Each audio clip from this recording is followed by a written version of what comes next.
all fine? Any affected because of the rains? No, sir. No, sir. Good. Yes. Okay. Today we are going to learn something about troubled hearts. Okay. What I mean is that we're going to learn it in sense about heart diseases and problems. One day, several years ago, a guy, a very athletic person who was about to take a run, and he started and then he coughed up blood and fell unconscious. And eventually he was diagnosed with cardiomyopathy. And then he was taken back into the 1 second, I'm trying to see where it is. Yes.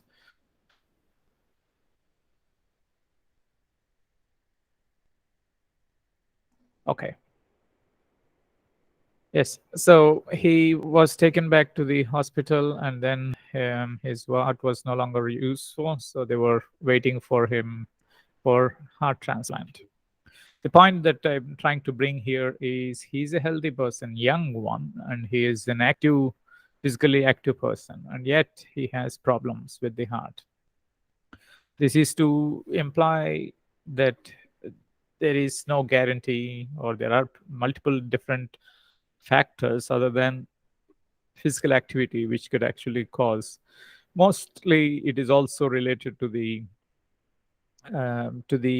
genetic pre-genetic or genetic predisposition as well. And not only that, if you look at in some of the hospitals, you have so many children with so many problems with affected by the heart. So we cannot give any excuses, kinds, or explanations for why small children also are having issues like this. The point is, we can only think about the genetic predisposition as a problem to start with, and then we need to try to somehow help try to treat these diseases. And I hope we all realize what is heart, right? Heart is the thing that keeps us alive. What I mean by that is, if we look at our body, all the cells that are in our body, almost all the cells are alive. What do you mean by alive is ability to carry out metabolism and then perform their respective functions. And that is life. And to perform their functions, each of the cells should get oxygen, they should get nutrition, they should also get rid of all the waste. And then for that reason, we have the circulatory system, right? The blood, lymph, and other things. And to keep the circulation, keep it going, we need heart. And that is why heart is kind of central to the survival of a person. You can see brain dead persons. They are still alive, but brain dead in the sense they are just in a vegetative state, not able to function, perceive, or know anything, probably. But you would not see a person with without a heart or without a functional heart. Okay. So what we will try to learn, of course, this is a big chapter in the prescribed book. We are not going to go into all the details, but we will cover majority of the important ones, maybe in 2 classes. So we know about the heart. The structure of it, you have studied it in medical sciences. There are 2 ventricles and 2 atria, right atrium and left atrium. And then we have the aorta. This is the aorta here. And we have the pulmonary artery that takes the blood from the heart to the lungs. And I think in the next slide, we can probably see it better. So blood, these are 2 ventricles here, and we have 2 atria. These are the 2 atria. It's this kind of school project, right? We have the heart, the lungs. The lungs will get the deoxygenated blood from the heart, and where the gaseous exchange will happen, and then the pulmonary artery, the pulmonary vein will carry the blood back to the heart, from where it is pumped to the rest of the body, where the oxygen is taken up, nutrition is taken up, waste products will come back, and that is the black blood, that is, or deoxygenated blood. So the heart beats, and when the pressure comes, majority of it is built from the ventricles. They are powerful muscles, they beat, and our life starts with the first of the beats and ends with the last. And the pressure, so with pressure, it is going into the body. So when it beats, whenever these ventricles constrict, they're putting in a lot of pressure. So everything that is going from the ventricles, like the pulmonary artery and the aorta that carries the oxygenated blood to the rest of the body, are the arteries. Arteries are kind of thick-walled because they are going to take blood from the ventricles. They're getting the pressure, so they should be thick-walled. Whereas veins, in general, they are thin-walled. They're thin because they're getting blood from other parts of the body, that is the deoxygenated blood, and taking it to the heart. So they are usually thin-walled. And pulmonary artery is the only artery thick-walled that is carrying deoxygenated blood, right? And pulmonary vein, right? Pulmonary vein is the only vein that is carrying oxygenated blood. These are some things interesting we must be learning from 10th standard onwards. So they are nice, and it is a way to appreciate how the integration happens and how the structure and function come together when there is, and that is how the evolution works. So there are different types of diseases, out of which some of them are troublesome. Because first thing, of course, with increasing age, there are problems usually come up with the heart. The genetics, as I said earlier, the genetic predisposition is very high. Some of them are also happen to be with mitochondrial genome mutations, right? Mitochondria also has DNA and some genes, and it has there are some mutations which apparently affect or result in heart diseases. Of course, the lifestyle. One of the things is stress, and the second one is lack of exercise. Our human life is, in general, highly stressful compared to every other animal. You can see a lioness, for example, and it's not very stressed. It is actually stressless, apart from threats from the other lions, maybe. A deer or a zebra is there, say a zebra, and it is stressed out only when the lioness is on the prowl, and it is within the when it is running, and when it is within the reach, or there is a kind of invisible zone, where the zone, when they come nearby, then the chance of the zebra dying is very high. So for them to feel stressed or not, it depends on multiple factors. But for us humans, we can build up stress just like that. We can think about what others are thinking about us. We want to walk, and if we are walking, somebody has seen, and we might build up, why were they watching at me like that, or why are they staring at me? And there is always this stress of the today, or a secret that is there, and whether that secret will be revealed, or today, now I have to act, and what will happen, and tomorrow, how will tomorrow be? That means it's inevitable that we all end up getting stressed. So that is one of the biggest problems that we have as humans. And gender, the men are more likely than women. And smoking, it causes this carbon monoxide, it increases the blood pressure, and eventually it is going to cause, systemic inflammation, and then which might also result in the heart diseases. Diabetes is one point. We also discussed about diabetic myopathy, and that is where other problems also could be exaggerated or hastened. And diet is one another problem. The high salt and sugar, and alcohol may actually also cause problems with that. Not that we cannot avoid many things, we cannot cure all these things. What we can see is be aware of them and try to manage our daily habits.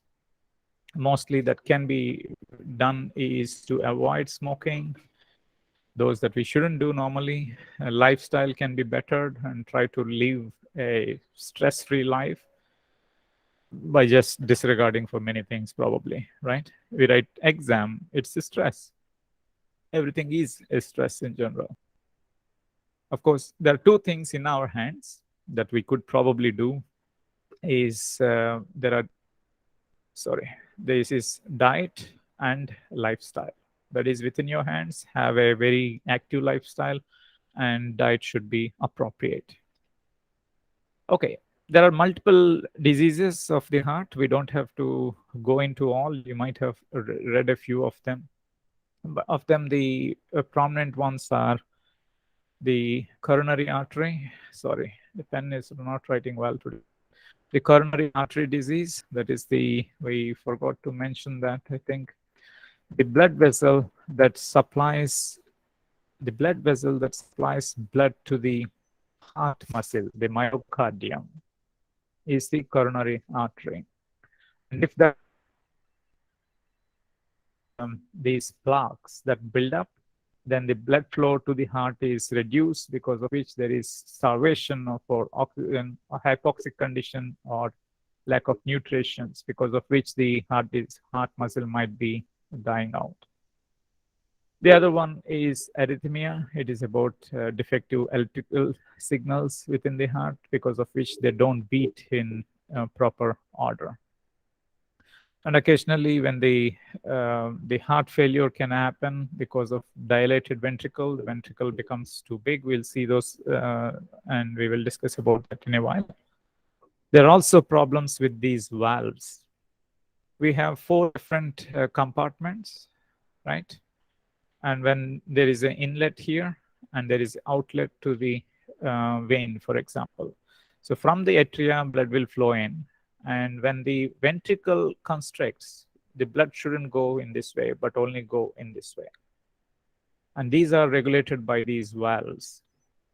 And these valves, when they fail, then there is a mixture of oxygenated and deoxygenated blood. The efficiency of heart pumping itself goes down.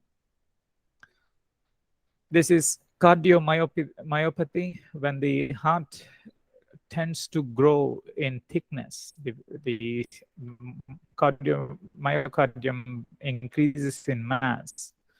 Then there are 2 problems. One problem is that the volume of the ventricle becomes lesser, and that the efficiency with which it will pump, the amount of blood pumped out, is also going to be less.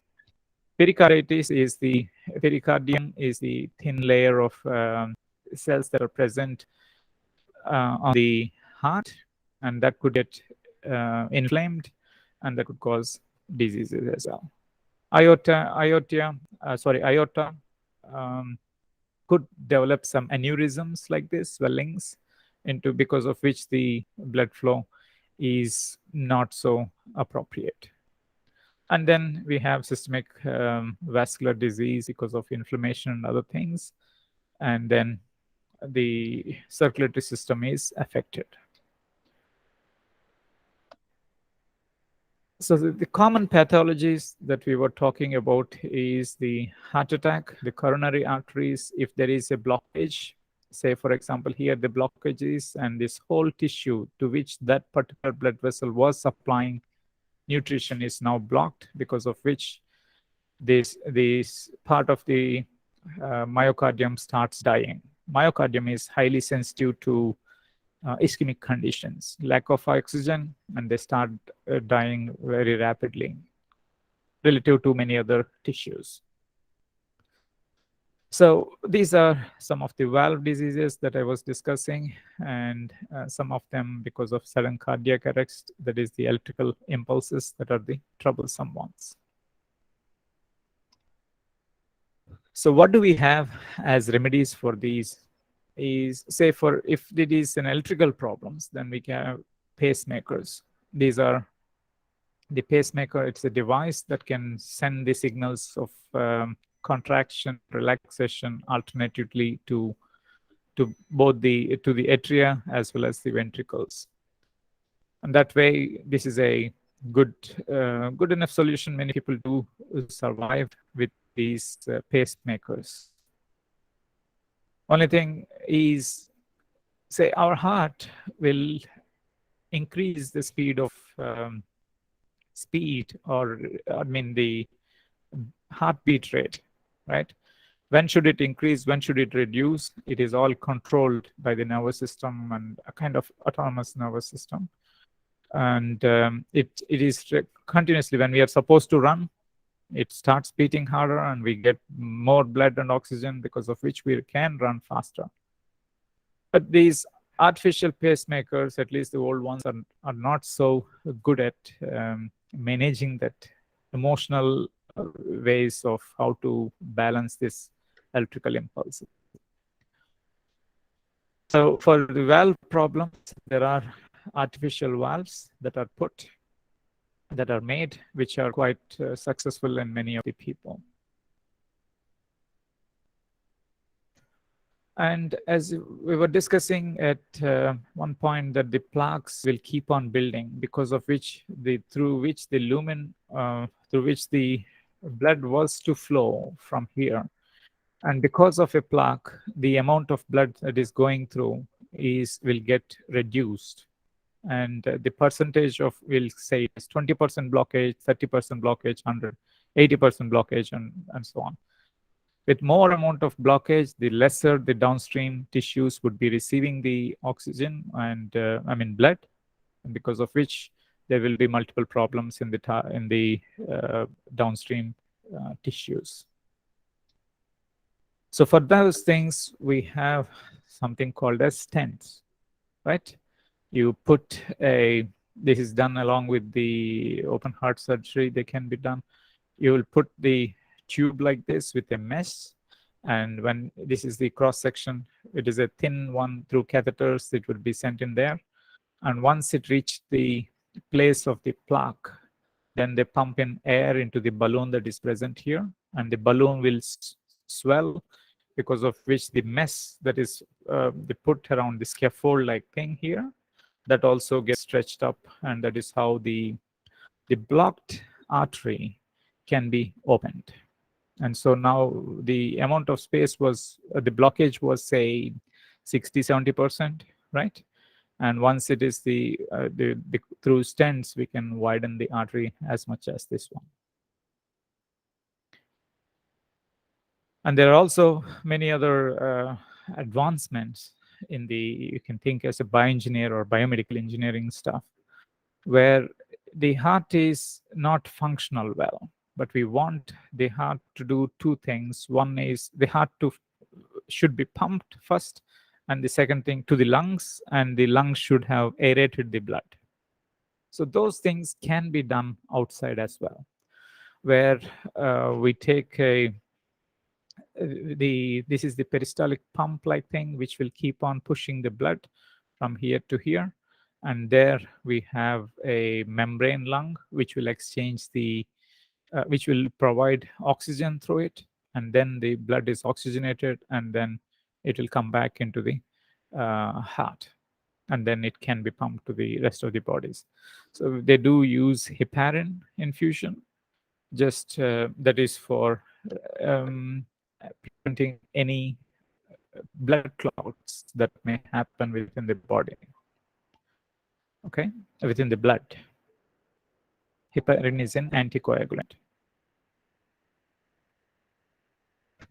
So the guy we saw in the talk before, he has received a kind of such device, which this is an open heart surgery. They broke the sternum, and then he is still the same guy as this one, isn't it? The spirit is undampened, and it's quite an inspiration. This guy has been walking around with a bag in his hand, which has the pumping device that can keep doing on. I think now he has. It is a quite old news. I keep using this story for a while, and I think by now he must have received the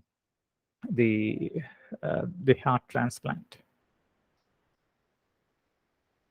So people are building artificial hearts as well.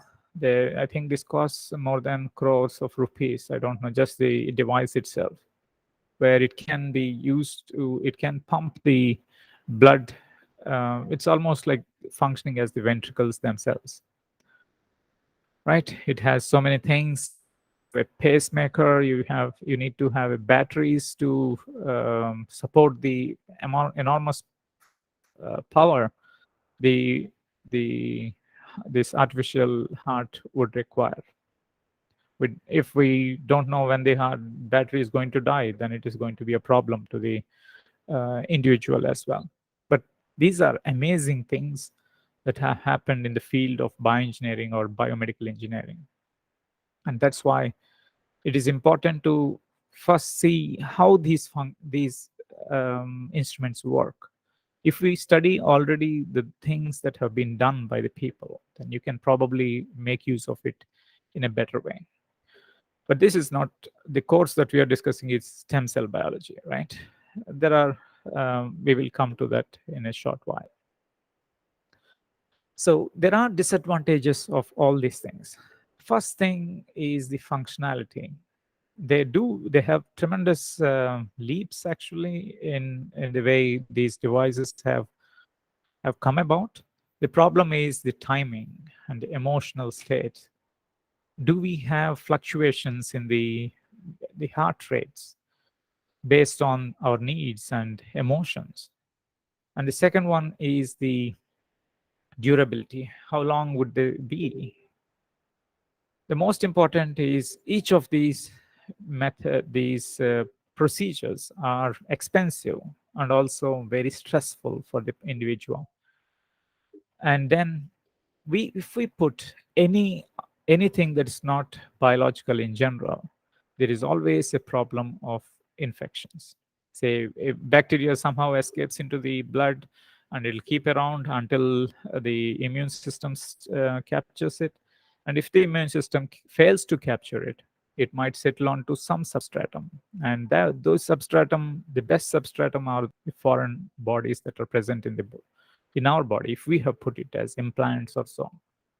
If we look at pacemaker or the artificial heart, any of these, there is a big problem. Even the key knee joints, artificial knees, they're also big infections do come up. They form biofilms, and occasionally they may rupture, and then they create havoc to the individual. And we should always be careful about the batteries. When are they going to be off? When are they going to be on? And form wise, they have discomfort. To go around with the bag or something is always a problem. So our solution, or the best of the solution, is always to have a heart like a heart. And then one has to go for transplantation if one has defective ones. Right? Here is another story.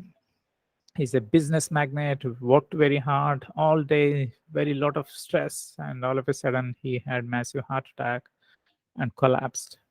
And then the only way was he was supposed to get a heart. And then during that time, good for him, bad for the person, a stunt man, a young, energetic person who died performing a stunt. So his heart was taken and put onto him.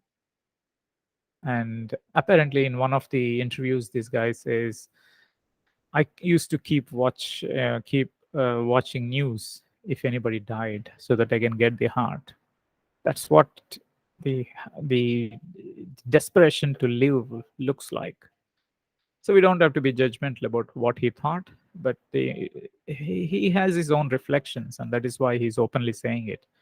Not many would say it, even if you get the thought like that, right? So the point is, he was a business magnate, serious and completely dedicated to work and progress and so on. And now, because of the heart, he has changed. His personality apparently changed. We don't know if it is true or false, or it is just a psychological feeling or realization of what's the point of running after all these things without experiencing life. So, but this is a good story. I mean, it's a balanced story, maybe. So, what we need, we would say, as I said, this guy who has been waiting for in the hospital for a while, hoping to get somebody dies and and he gets the heart. That means there is serious. We don't have enough hearts that are available to give. We have that are usable and to the number of people that need a heart transplant. So we have to develop methods or somewhere somehow to culture hearts, right? And there are some ways of how, I think in recent times they put a pig heart into a human. There was news in the last month or the early this month, I can't remember. Yes. So one of the ways is they try to, if you want to build a heart, take a heart using physical, chemical, or enzymatic treatment. You remove all the cells. So we have just the scaffold like this. And then we put in the autologous cells, and those cells may grow and develop into a heart, which can then be put into the individual. That's the way stem cell biologists think. Those are the approaches. We don't want to use anything that is non-biological. We want to use the cells to make the heart outside, or to make the heart functional or repair the damaged heart. So here is a heart that is decellularized completely, and you see this is the scaffold onto which they would try to implant cells and hope that it will form heart-like organ. So there are multiple things that we need to learn about heart. First is myocardial infarction and the heart's response to the disease.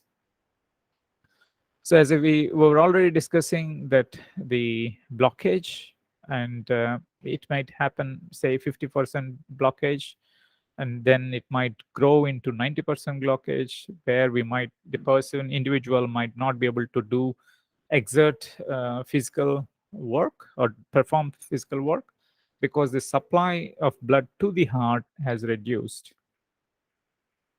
And sometimes one may have acute myocardial infarction, where there might be a rupture in one of these, and because of which the clot may form, and that would have resulted in 100% blockage. And then the heart downstream myocardium is not receiving blood, and therefore it will start dying. That is, the thrombus formation would have obstructed any blood supply. And once that happens, the tissue there will start dying out, and it will undergo necrosis, and that is the apoptosis and necrosis together. And once that there is cell death, we have immune system to go to any part of our body and kill and clean up. In our the necrotic factors would, the intracellular whatever components are released into that, they would have attracted the phagocytic leukocytes, which would come and will try to clean up the dead cells, and we will have some collagenous scar tissue that would form there. So when the damage is not very vast, the individual may still function at a lower efficiency. So once, if such kind of thing has happened, then the heart output is not so great. Then the heart, it kind of senses that we need to work better or something, and then as a response, the heart sometimes grows in size. Okay, and it might grow sometimes into too much that it will just fail, not perform, and the contraction becomes useless. This is what a normal sized heart looks like, and this is what an enlarged heart looks like. There are other responses where sometimes the myocardium overgrows, that is the hypertrophy, because of which the ventricular volume has reduced, and that is another way of inefficient. It is a response that is happening, but it will eventually result in inefficiency of heart function. So, what we are trying to discuss is, what is the myocardium? Say on a skin we have an injury, and within some days we grow a new skin in that location. Can we do anything like that with the heart? Majority of the people will think of heart as a post mitotic organ, meaning that once the heart has formed, it cannot repair. All the cells that are present in it are either in G1 phase permanently or in G0 phase, and they cannot undergo any further mitosis. That is the general opinion. And therefore, in that case, we cannot expect, if that is true, we cannot expect that the heart be able to repair its own, form new cells at least. Okay.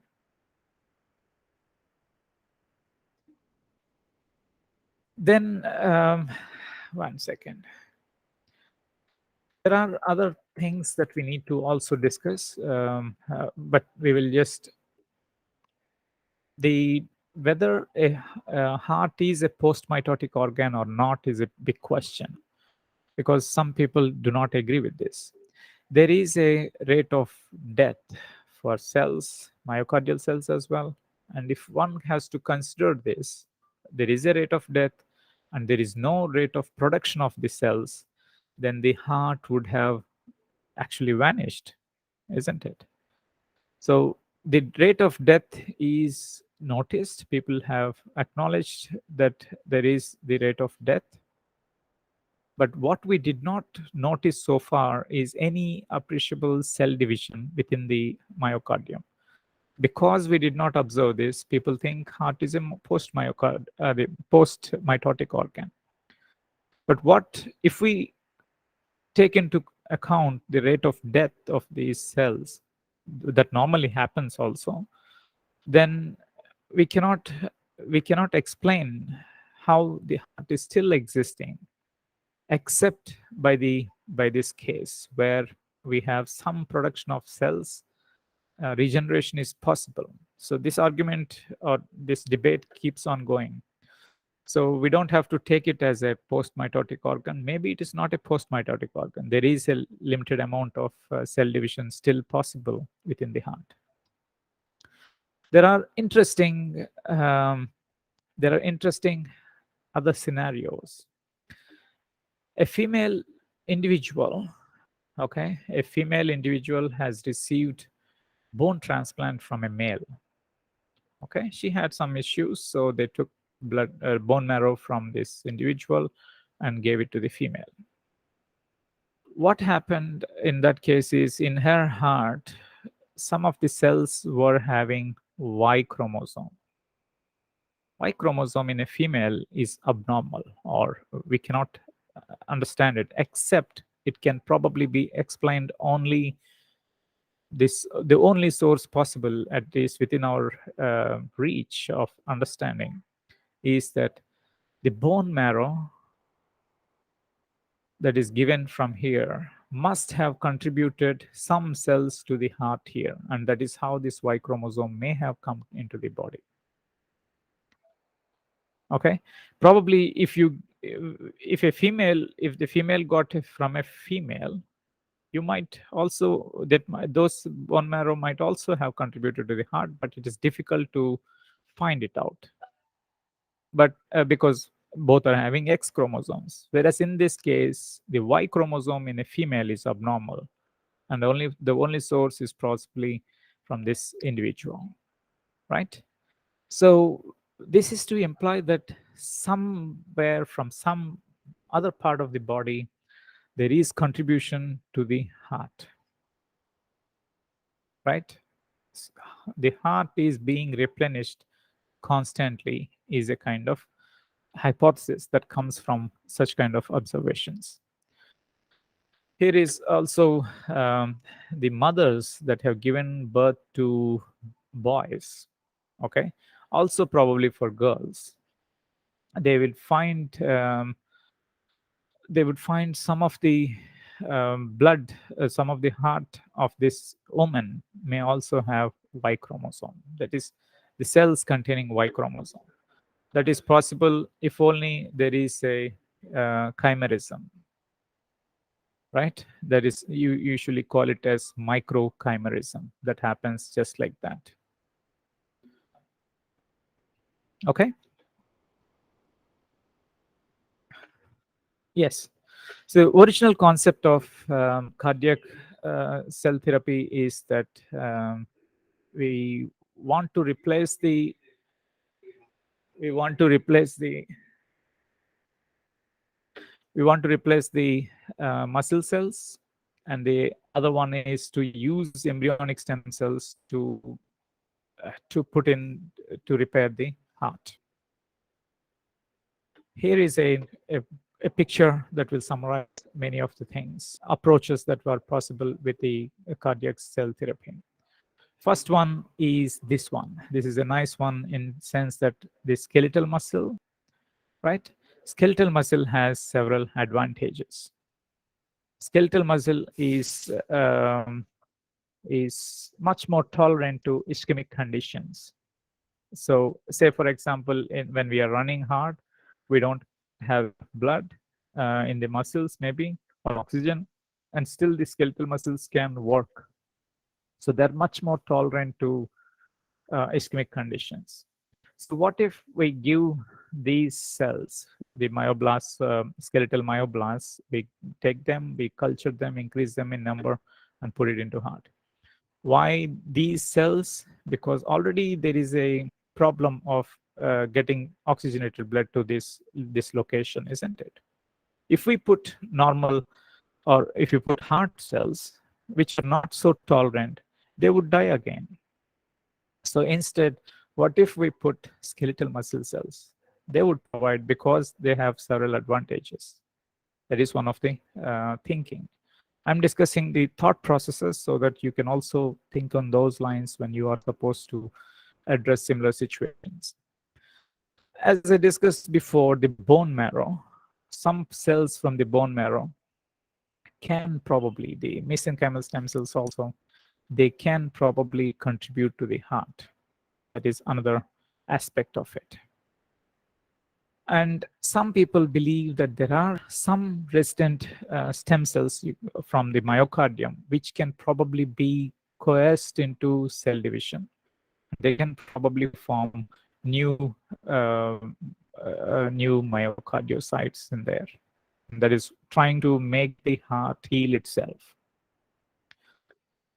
There is another aspect of it, that is the some similar to the mononuclear cells you can take, and there some people believe that they can contribute to the formation of the heart. If you look at the many observations and reports on the internet or on the scientific publications, if you see, what it seems like is heart can be is a kind of organ which may have its own stem cells, which may be continuously replenished from other sources also. So it's kind of dynamic tissue in that sense. So the first thing is to, there are some things we need to keep in mind. First thing, we are trying to increase the contractile cells, the cells that can pump. Second thing is that region of the heart is not receiving blood because of blockage. So we need to somehow increase the angiogenesis, formation of new blood vessels, so there is sufficient oxygen delivered to it. And then yeah, it's also similar one. Then we want to have extracellular extracellular matrix components, so that the cells that we are going to put will be in, they will be able to integrate, they'll be able to be in the place to start with. They can probably prevent unwanted scarring. When scarring happens, the way the heart moves, is also going to be different. And stimulating interactions with the resident progenitor cells as well. So when people have this, usually when should we do, which cells should we do is a problem. We want to put into the heart, how can we go? The bypass surgery that we usually solve, which is coronary artery bypass grafting. Say, if this is where the blockage has happened, they take a vein. This is the new vein that has been taken, graft from maybe leg or other place. They would have taken that, and they would make a hole here, and they would put it connected to the downstream in this location. Okay, to here. So the blood that is going to the aorta is going to pass through and come to this site, and the tissue here is going to have blood supply. So when this is being done, we can also, this is an open heart surgery, to open the sternum and then make this connection. This is another vein graft that is being made. Okay, so when we want to put in the cells, we are encouraging the circulatory system reaching the blood, the heart, but we haven't really done anything for the heart muscle here itself that is undergoing necrosis and other things. So what we can do is, during these heart bypass surgery, then itself we could have taken the cells, say for example the skeletal muscle cell myoblasts, and then put them here. Right, these are some of the ways, intracoronary ways you can do. You're going through the coronary artery and then delivering it there. You can do it intravenous from the outside, and myocardial is injecting directly into the myocardium, and that is where the cells can be given. These are clinical trials, or actually concepts or ideas. Okay, so I will stop with, I thought I will finish a little more, but I'll stop with one of the things. So when they have given the skeletal myoblast, there are several problems to many people. They had severe ventricular arrhythmic conditions, and that is because of the way the myocardium and the skeletal muscles, how they differ. We have three different types of muscles, right? Myocardial muscle cells, skeletal muscle, and the smooth muscle cells, involuntary ones. These are voluntary, and this is the heart.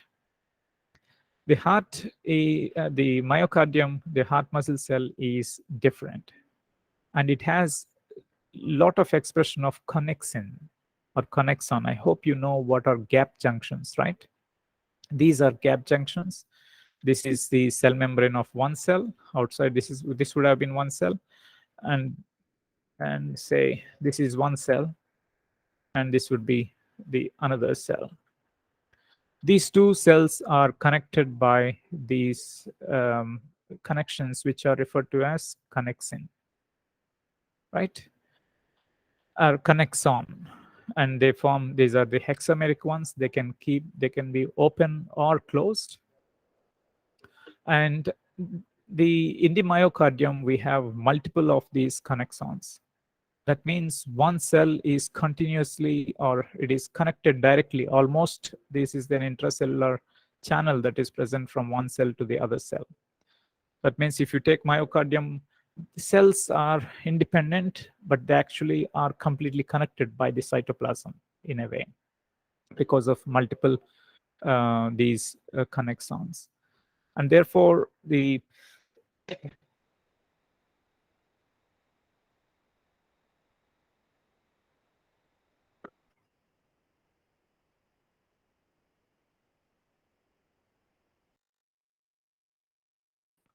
heart is kind of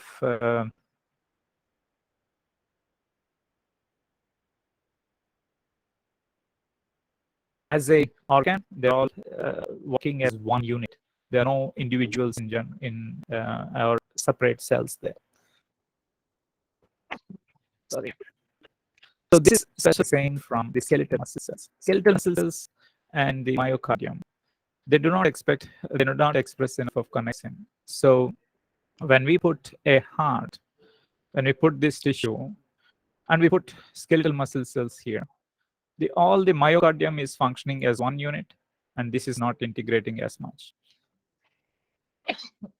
Sorry. So that is the biggest problem. While all this heart, when the signal pumps here, signal is given, electrical impulse, all the heart will work or will contract in one time. But the implanted skeletal myoblasts, they are not connected in the same way, and they don't contract in the same way. Of course, they have advantages. They can tolerate ischemic conditions much, much better compared to that relative to the cardiac muscle. But then they are not same as cardiac muscle. So there were clinical trials in this, and these are the problems who have become is with the arrhythmic conditions. And the reason is because they do not express as much of connexin, so they're not connected to the other myocardium that is present. So people have suggested other solutions because there are advantages, obviously. So to kind of manipulate, genetically manipulate skeletal myoblasts into expressing connexins, and then hopefully we get the best of both, right? Best is skeletal muscles, the ability to tolerate ischemic conditions, and the second one is by overexpressing connexins, we can probably have better integration of the transplanted cells and to become integrated into the functional syncytium. Okay, so I'll stop here. We'll discuss in the embryonic stem cell method, and we'll conclude in that one. Okay. Any questions?